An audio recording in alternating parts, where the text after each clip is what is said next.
The earth is the Lord's, and the fullness thereof, the world, and they that dwell therein.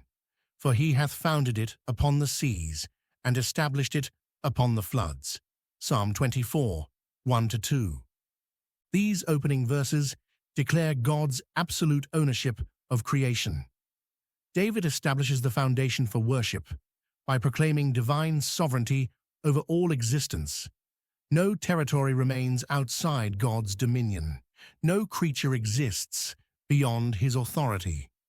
The earth is the Lord's makes an unqualified statement of ownership. The word earth encompasses the entire planet with all its contents. God possesses legal title to every square inch of soil, every drop of water, and every breath of air. Human claims to property represent stewardship arrangements, not ultimate ownership. This truth confronts modern materialism. People accumulate possessions and imagine they control their destiny. They forget everything belongs to God by right of creation. Wealth, land, and resources remain his property. They are entrusted to human care for a short time. And the fullness thereof expands God's ownership to include everything the earth contains. Minerals buried deep underground belong to him.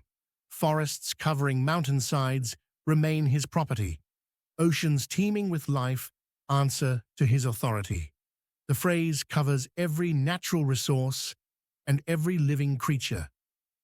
The world, and they that dwell therein, extends divine ownership to include all humanity. People often act as independent agents, pursuing their own plans. They forget their status as tenants in God's universe. Every person owes their existence to God's creative power and sustaining grace. This ownership includes kings and presidents, celebrities, and common citizens. Rich and poor alike belong to God.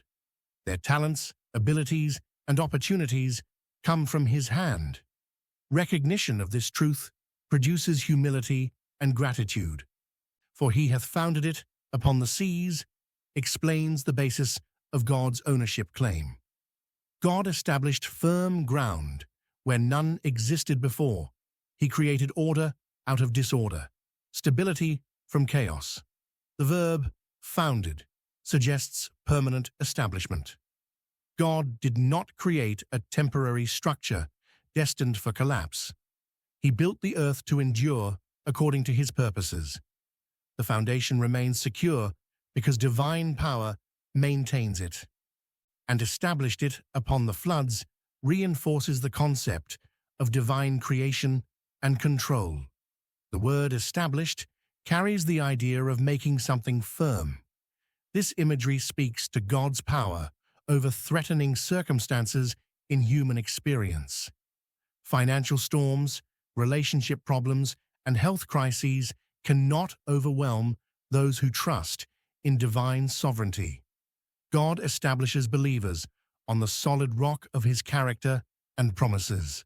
Personal application begins with acknowledging God's ownership of our possessions. Everything we claim as ours belongs to God. This perspective transforms our relationship with material things. We become stewards rather than owners, managers rather than masters. Stewardship responsibility extends to caring for the environment. Since God owns the earth, believers must treat it with respect. Environmental care reflects obedience to the Creator. Recognition of God's ownership also affects our attitude toward other people. Since everyone belongs to God, believers must treat all persons with dignity and respect.